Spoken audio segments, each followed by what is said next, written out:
In this English lesson, you're going to learn how to describe different body positions in English. You know, easy ones like sit and stand, and then some more advanced ones like slouch. And you'll want to stick around till the end of the lesson, because I'm going to try and do a handstand and maybe a headstand too.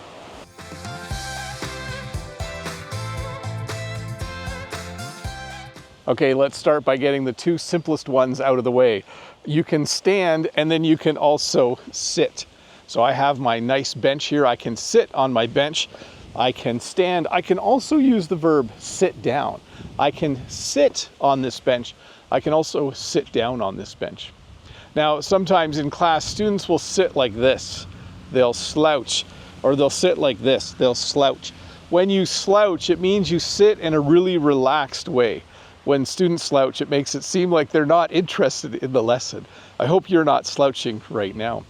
But if you want to do the opposite of slouching, it's to sit up straight. When you sit up straight, your back is straight, and it looks like you're ready to learn or ready to do whatever you're doing while sitting. You can also sit back, you can lean forward, and you can sit back. And if the chair went back, this bench doesn't do that, but if it could go back, I could recline. Sometimes in the house, I sit in a chair that reclines. That means this part of the chair actually goes back, and then I can recline to watch a show. So there are a few body positions we use when we're close to the ground. I could crouch. When you crouch, you do something like this. Maybe you're trying to hide from someone, so you crouch down behind something. You can also kneel. So I could kneel with one knee on the ground. I can also kneel with both knees on the ground. And then there's something called a squat. A squat is when you sit like this. Maybe you need to work on something on the ground. Maybe you're just squatting to listen to someone talk. They're standing and everyone's in a circle before a game or something like that. You might squat. Oops, I dropped my paper on the ground. I have two choices now. I can bend over to pick this piece of paper up, or I can stoop down to pick this up. Bend over usually means to kind of flex at the waist. So I could just bend over and pick it up. When you stoop down though, it usually means you bend your knees a little bit. So I could stoop down and pick this up, or I could bend over and pick it up. So these next two body positions are more common with children than with adults. It's a little hard for me to do these two.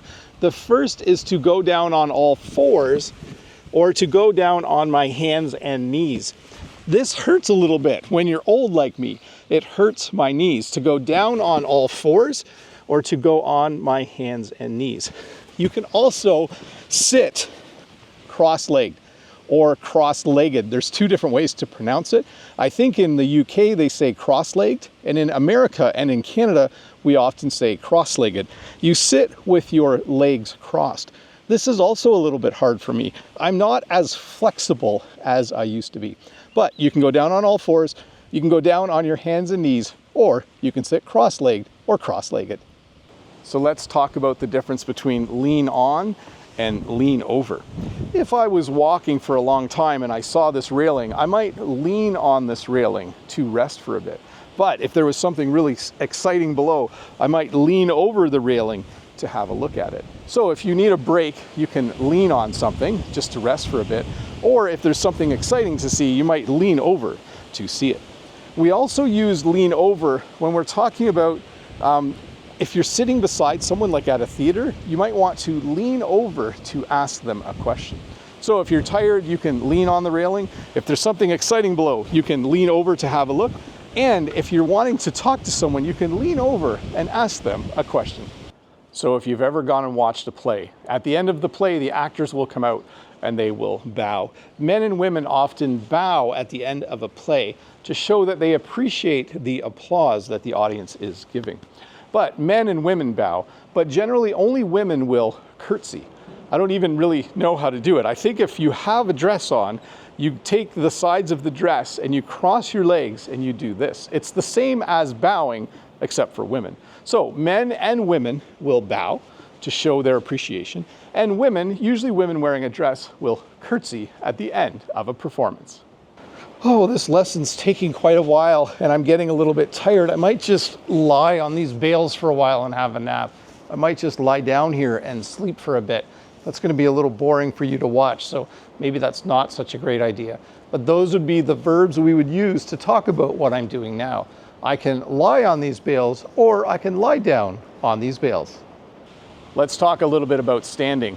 You can stand with your hands in your pockets. Maybe you're just casually waiting for the train and you're in a good mood and this is really relaxing for you. You might put your hands in your pockets. You can also put your hands in your back pockets, or you can, of course, just put your hands in your pockets. Or maybe you're feeling a little more serious. You might stand with your arms folded.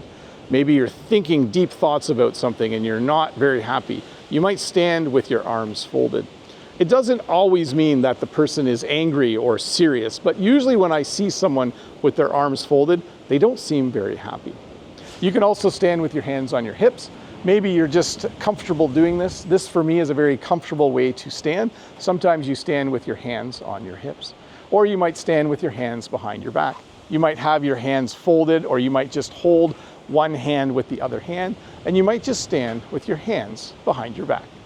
Okay, this is the part I think you've been waiting for. I'm going to do a handstand against this wall. A handstand is when you go up in the air. I don't think I'm going to be able to do it. I don't think I'm strong enough anymore. But a handstand is when you stand on your hands. And then I think you can guess what a headstand is, right? Should I try to do a headstand at least? Let me try and do that. Ah!